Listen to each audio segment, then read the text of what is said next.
हम आपको बताएंगे कि कैसे करवा चौथ मनाया गया हमारे घर पर। तो शुरू होता है मेहंदी लगाने से। पहले मेहंदी लगाई गई, फिर चौक पूरना स्टार्ट हुआ। हमारे यहाँ यूपी में चौक पूरना कहते हैं। तो उसको चौक पूरा जाता है आटे को गीला करके, और फिर मम्मी ने उसको चौक बनाया।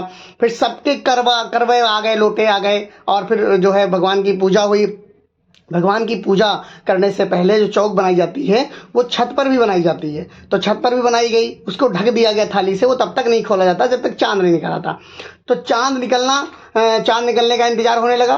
फिर देखते हैं धीरे धीरे चांद निकल ही रहा होता है। इधर से अपना जो है सब महिलाएं घर की जो है वो सब अपना रंग वंग लगा रही होती हैं। और उसके बाद धीरे धीरे स्टार्ट होता है आगे की प्रोसेसिंग। सब लोग अपना सज धज के तैयार हो जाते हैं। और करवा चौथ महिलाओं के लिए बहुत स्पेशल त्यौहार होता है दोस्तों। और इसमें सब महिलाएं सजती संवरती हैं अपने पतियों के लिए। उनकी पति अपने पतियों के लिए लंबी उम्र की कामनाएं करती हैं ताकि उनको ज़्यादा दिनों तक परेशान कर सके। फिर उसी हिसाब से चलता रहता है ये सिस्टम। तैयार होकर के महिलाएं पूजा स्थल पर पहुंचती हैं। पूजा स्थल पर पहुंचने के बाद अरे ये इनकी साड़ी खुल जाती है। तो इसके बाद धीरे धीरे क्या होता है कि पूजा आरंभ हो जाती है। और उधर सब लोग चांद निकलने का इंतजार करने लगते हैं, क्योंकि ये व्रत ऐसा है जिसमें सुबह से शाम तक या जब तक चंद्रमा नहीं निकल आता तब तक पानी भी नहीं पिया जाता है। फिर पूजा स्टार्ट होती है। पूजा में कथाएं कही जाती हैं और सब अपने अपने करवा जो कहे जाते हैं करवे को लेकर के बैठते हैं। और सब महिलाएं सज धज करके बढ़िया से पूजा करती हैं और फोटो खींचती हैं। इधर हम लोगों की जो है रिकॉर्डिंग भी स्टार्ट हो जाती है। हम लोग अपना जो है रिकॉर्डिंग स्टार्ट कर देते हैं, वीडियो बनाने लगते हैं। सब अपने अपने पूजा पाठ में लगे हुए हैं। उसके बाद आती है बारी कहानी की। तो व्रत कथाएं सुनाई जा रही हैं। उन्हीं महिलाओं में से हमारे घर में कई लोग पूजा करने आते हैं। उन्हीं में से एक थी बिटिया, तो वो अपना पूजा का सुनाती है, व्रत कथा सुनाती है। फिर धीरे धीरे ये सिलसिला चलता रहता है यूं ही दोस्तों। आगे सब बच्चे भी इंतजार कर रहे होते हैं कि जल्दी जल्दी उनको खाना मिले। कथाएं देखिए सुनाई जा रही हैं, अब कथा सुनाई जा रही है, सब लोग कथा सुन रहे हैं और चांद निकलने का बड़ा बेसब्री से इंतजार हो रहा है दोस्तों। इस व्रत की बड़ी मान्यता है। इसमें सुहागिन महिलाएं होती हैं जो जिनकी शादी हो जाती है, वो ये व्रत रखती हैं। वो अपने पतियों की लंबी उम्र की कामनाएं करती हैं और चांद निकलने का बहुत बेसब्री से इंतजार करती हैं। और इधर चांद निकल आया। चांद निकलते ही पूजा अब जो है, जो ऊपर आपको मैंने दिखाई थी थाली झपी हुई थी, अब वो खोली जाएगी। अब वहाँ की पूजा होगी। और चांद निकलने की जो खुशी आई है, कहते हैं चांद निकल आया, खूब गाना गाते हैं, सब पूजा पाठ करते हैं, आरती करती हैं, गणेश जी की आरती होती है। उसके बाद सब लोग अपनी थाली ले लेकर के ऊपर की ओर चलते हैं।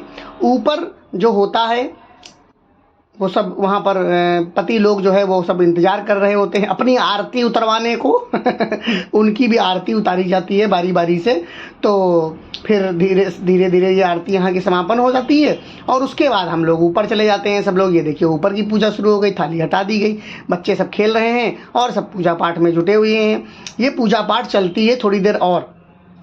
उसके बाद पूजा पाठ चलने के बाद फिर आरती होती है। वहाँ ऊपर भी पूजा की जाती है। सब लोग महिलाएं अपने अपने अलग अलग तरीके से पूजा करती हैं और पूजा करने के बाद अपने अपने पतियों की आरती उतारती हैं। तो मैंने जो वीडियो आपको दिखाई है वो सिर्फ मैंने अपनी आरती उतरवाते हुए दिखाई है भैया, तो समझ लेना।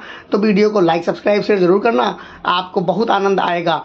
तो करवा चौथ का व्रत जो होता है वो उसकी मान्यता यही है कि जो महिलाएं अपने पतियों के लिए करवा चौथ का व्रत रखती हैं उनके पतियों की उम्र लंबी हो जाती है और उन पर कोई विकट विपदा नहीं आती है। तो इस प्रकार सभी महिलाएं शादी करके और फिर चांद को देख करके अपने चांद को निहारते हुए, अपने चांद की आरती उतारते हुए धीरे धीरे ये अर्घ देती हैं। ये अपने अपने बालों से अर्घ दिया जाता है। अर्घ देने का मतलब चंद्रमा को अर्घ देते हैं कि हमारे पतियों की जो कष्ट हैं वो हर लें, ताकि जो है हमारे पति सुखी रह सकें, धन संपदा आए हमारे घर में। तो इस प्रकार से चलता रहता है सिस्टम। फिर आगे और पूजा होती है। फिर माता जी भी पूजा करती हैं, हमारी वाइफ भी पूजा करती हैं। और फिर भैया आता है वो समय जिसका मुझे था बेसब्री से इंतजार था मुझे। आरती उतर रही है, हमारी भी पूजा हो रही है। भैया पतियों के लिए बहुत अच्छा दिन होता है। कम से कम पूजा एक ऐसा ही दिन है जिसमें औरतें कम से कम पूजा आरती तो उतारती हैं, बाकी दिनों में तो पता नहीं क्या क्या उतारती हैं। तो इसलिए फिर हम लोग वापस आ गए पूजा स्थल पर और फिर पूजा होने लगी दोबारा पूजा हुई। फिर थोड़ा फोटो सेशन हुआ। फोटो सेशन में फ़ोटो खिंचवाई गई। सब लोग अपने